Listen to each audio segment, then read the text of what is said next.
My name is Mohammed Salman Tariq. I have been CFA Level 1 candidate with Kaplan from December 2020 and I have passed CFA Level 1 in August 2021. I have been working in Habib Bank Limited as a trade finance officer. Well, working in a bank, I've always seen that there's a lot of competition, and in order to stand out from the crowd, I needed something which makes me feel unique. And I felt CFA is a very prestigious degree which would help me out in doing so.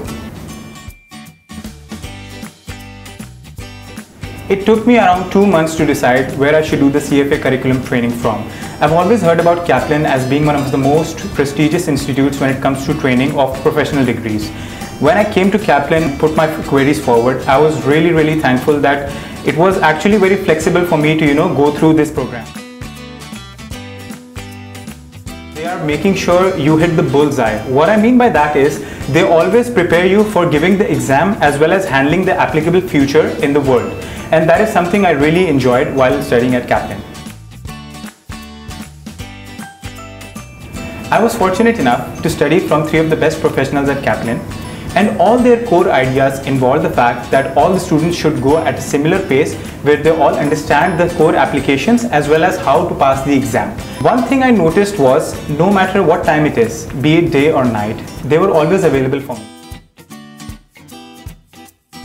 When you are going through the CFA Level 1 curriculum, you come to a certain point where your confidence starts to saturate. There is when the revision program comes in. They make sure that all the things you have learned are enhanced in order to make sure you pass the exam. That is something I really admire about Kaplan Revision. One piece of advice I would really like to emphasize on is to make sure that there is a difference between studying the material and passing the exam. Why I say so is, obviously all the training institutes which I've come across, they make sure that you understand the core principles, but applying it takes another step, which I was fortunate enough that Kaplan taught me before I could give the first ever CFA curriculum exam.